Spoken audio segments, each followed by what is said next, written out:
How did you get that footage of Diddy? I figure most journalists would not disclose their sources. If Sean Combs watches this, what do you think he's going to feel? Like, wow, this is amazing. I think he's going to say this is the best documentary I've seen in a long time. My favorite villain? I kind of like Diddy.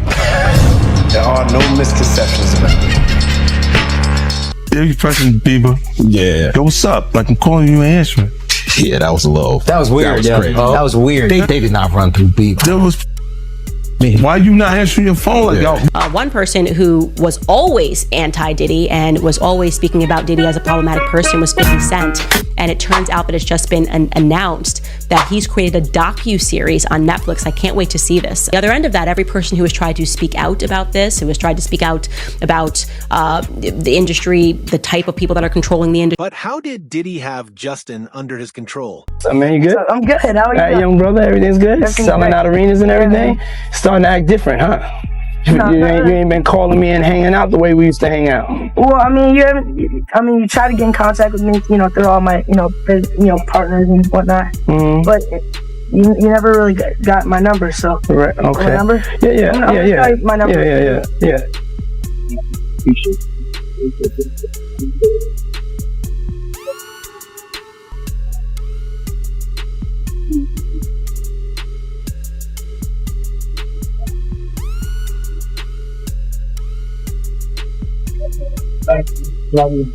When Justin came back from the party, what was his situation, and who did that to him? Was it Diddy or someone else? Funny. Is this real life? Yes, this is real life. I feel crazy. The world is spinning around me. Don't touch your stitches, Justin. Bieber, don't touch your stitches. What's happening? No. Bieber, stop. You have 4 eyes. I have 2 fingers. Doing, we can't really disclose, but it's definitely a 15-year-old's dream. When he signed to Usher, I had legal guardianship of Usher when he did his first album. I did Usher's first album. I don't have legal guardianship of him, but for the next 48 hours, he's with me. So and we gonna go full crazy. For years, the industry ignored warning signs. Awkward moments were laughed off, uncomfortable footage was turned into memes, and serious questions were overlooked. But now, with 50 Cent's documentary revisiting the story, every detail is being scrutinized and every ignored whisper is coming to light. At the center is Diddy, a powerful figure shaping careers, and Justin Bieber, a talented young star caught in that world before he was ready. It highlights how influence, silence, and complicity can bury the truth for years. What's going on with you guys? Are you working together? I'm not. I mean, I think that we've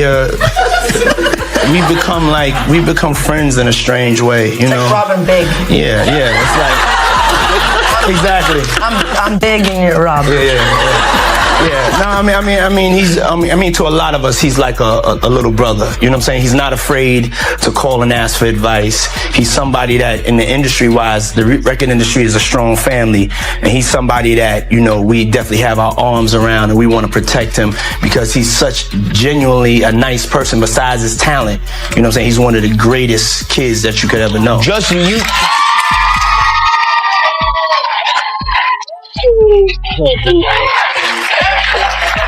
Diddy bought his son a Bentley. Maybe, he could buy you one also while you're out. Got me a Lamborghini. That's nice. I haven't gotten it yet, though. Yeah, I know. When is that coming, that Lamborghini? We talked about this last time. He had the Lamborghini for a day or two, and he had access to the house, and he knows better than to be talking about the things that he does with Big Brother Puff on national television.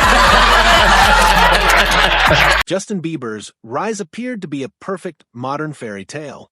But behind the spotlight was a troubling reality, a young talent navigating powerful adult systems with little protection.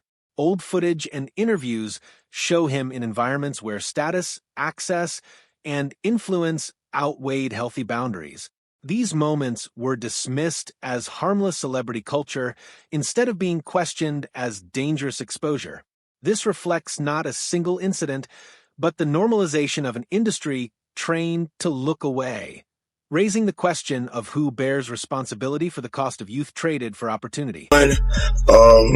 We can't really disclose, but it's definitely a 15-year-old's dream. When he signed to Usher, I had legal guardianship of Usher when you know he did his first album. I did Usher's first album.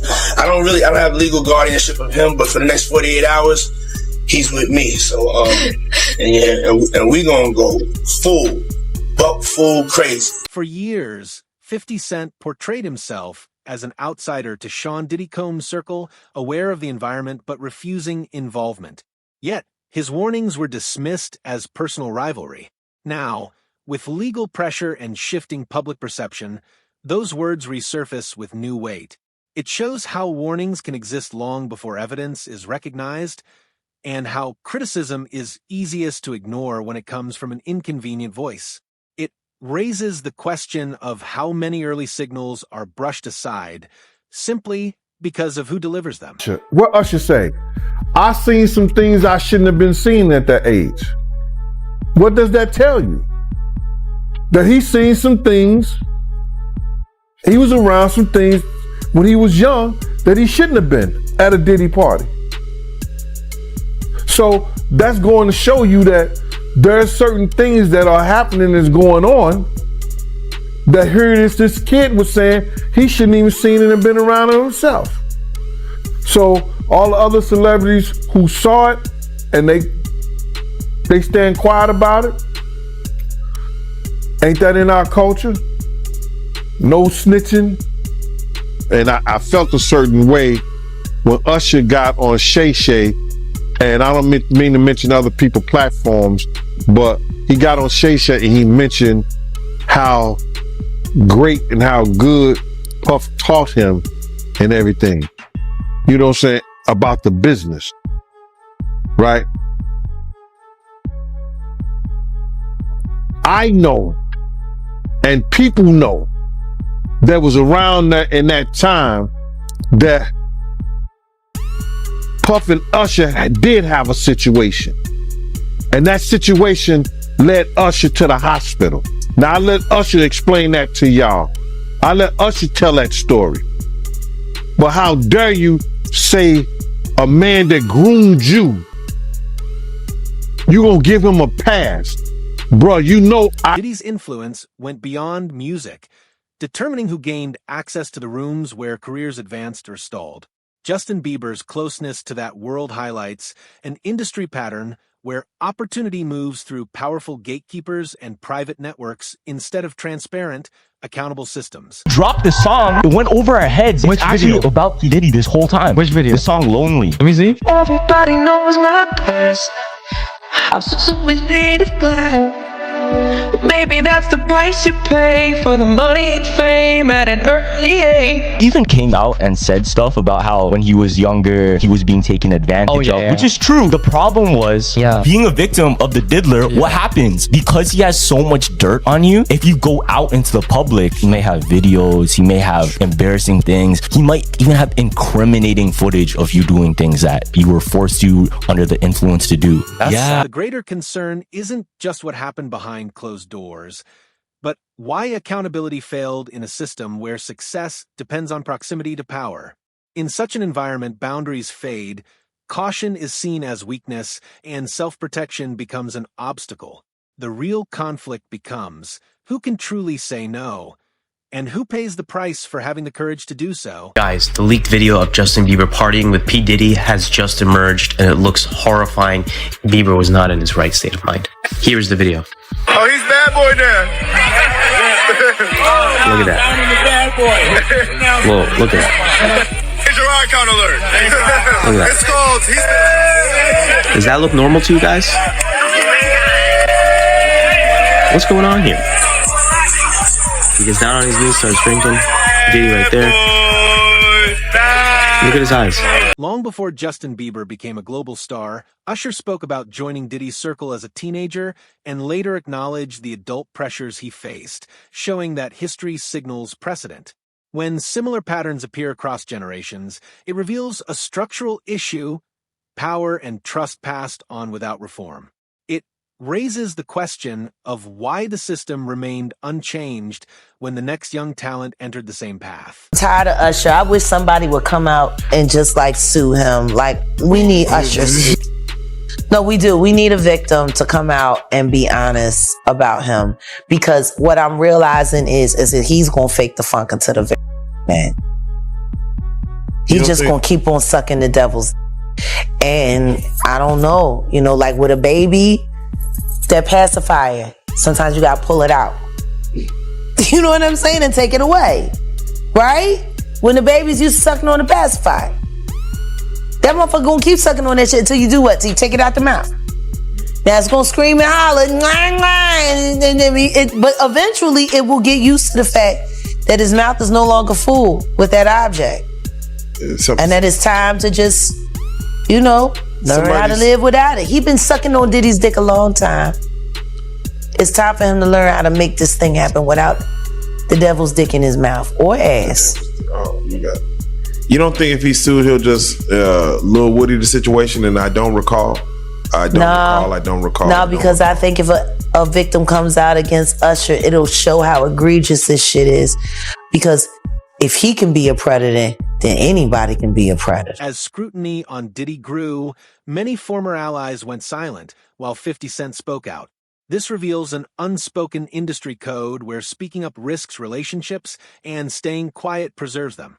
Loyalty and self-preservation become nearly indistinguishable, creating an environment where honesty competes with career survival. It raises the question of whether true accountability can ever exist under such conditions. Boy, they got rushed to the hospital. They're not seeing what the intentions was in his heart when he took Justin Bieber there. Oh. Let's be honest. He took Justin Bieber there. Diddy had been trying to get to Bieber for a minute.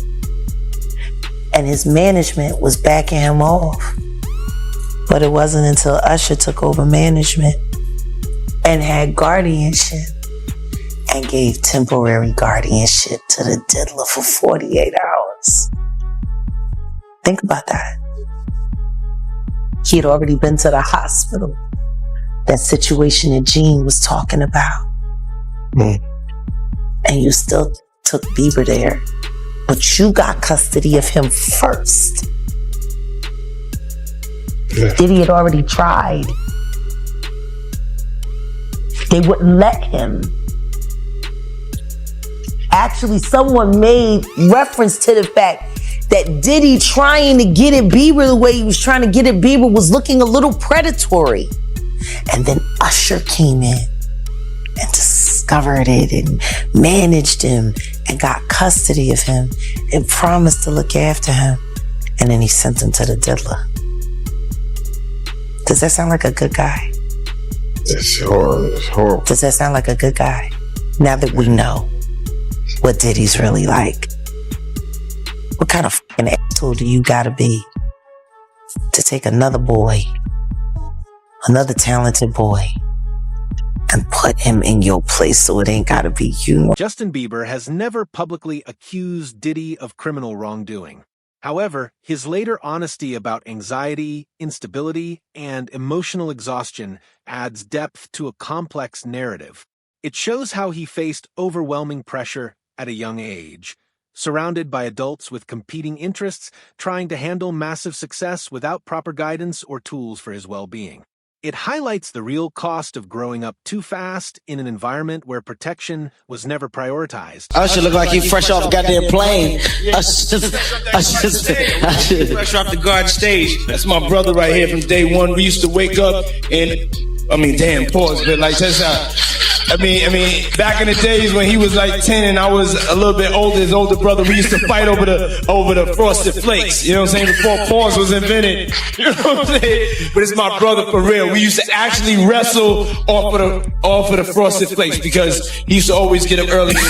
Now he's one of the richest stars in the world. And what did Puff just say? Nobody's going to acknowledge this for me. Puff just said we used to wrestle over the Frosted Flakes, and we're streaming live. That was stupid. Listen, that was stupid. Listen, we having a good time, yo.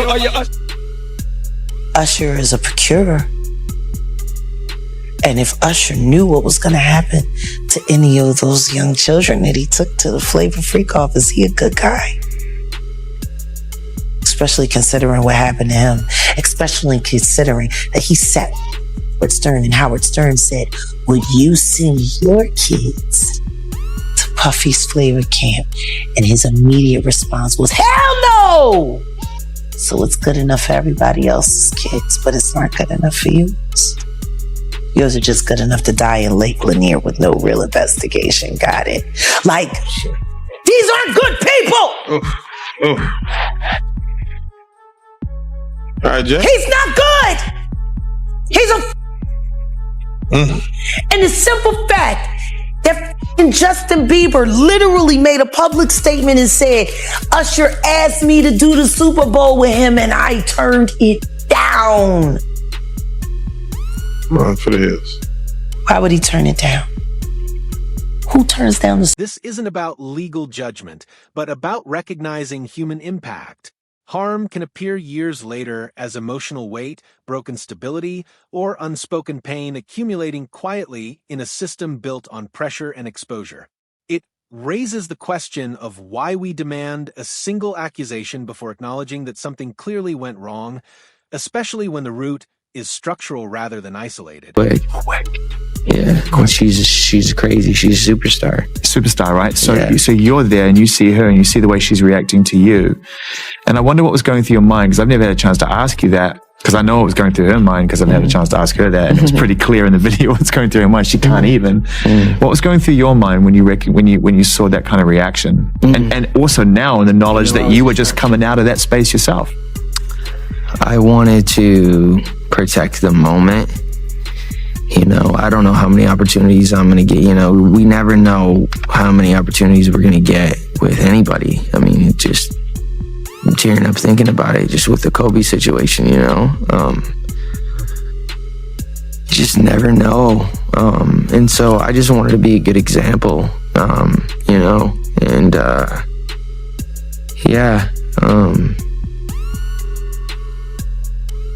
Did you feel protective of her? Yeah, I definitely feel protective of her. It was hard for me being that young and being in the industry and not knowing where to turn, and everyone, you know, telling me they love me and, you know, just turn their back on you in a second. So yeah, it's hard because I want her to know that, you know, she can count on me, but at the end of the day, I'm never going to force myself to be in a relationship with her. It has to be natural, right? So I just kind of, you know, let her do her thing, and if she ever needs me, I'm going to be here for her. But yeah, just protecting those moments, because people take for granted encounters, and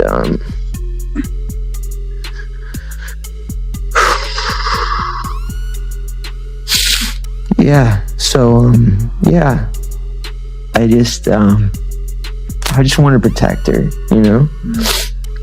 I don't want her to lose it. I don't want her to, you know, go through anything I went through. I don't wish that upon anybody. So yeah, if she ever needs me, When Diddy's story reached federal court, the discussion moved from speculation to documented scrutiny.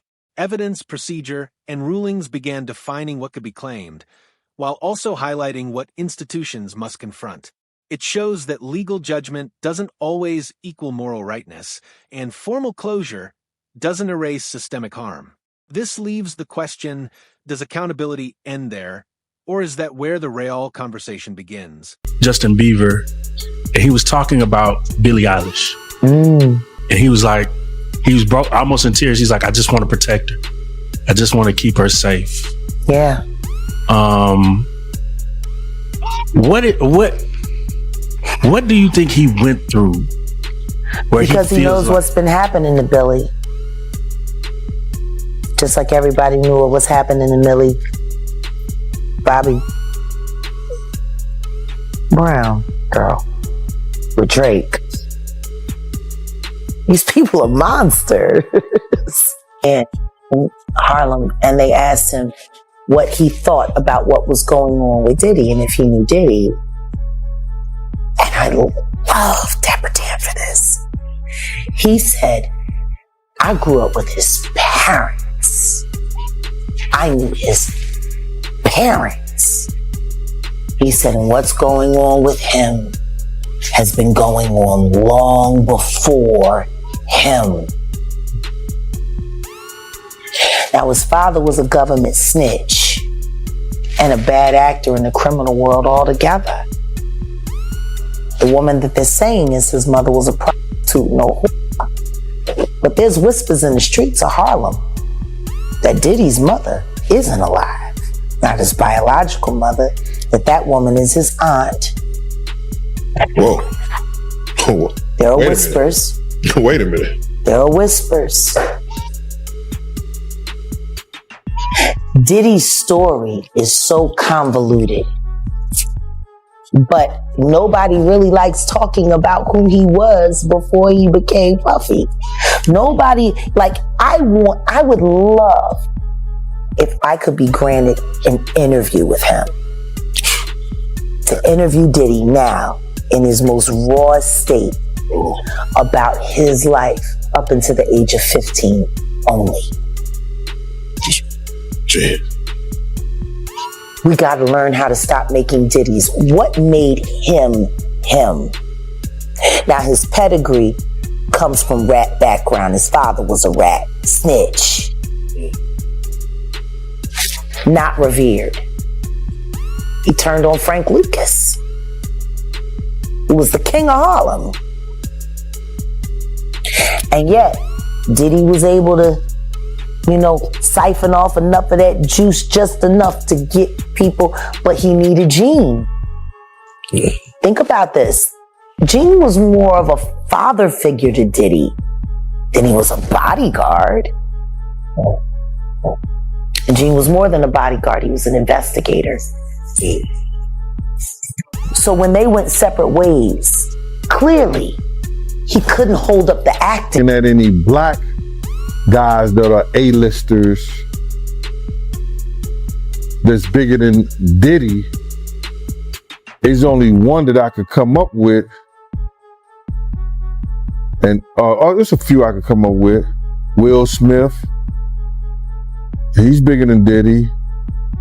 I would think Nick Cannon is bigger than Diddy. Who else on the black that are black actors or black in the business that's an A-lister that's bigger than Diddy that's black? That's hard to think. But then if you got the A-listers, you got to realize he ran with that black that Rat Pack. And I don't want to even say their names, because they said I got their names wrong last time. What's his name? Kushner?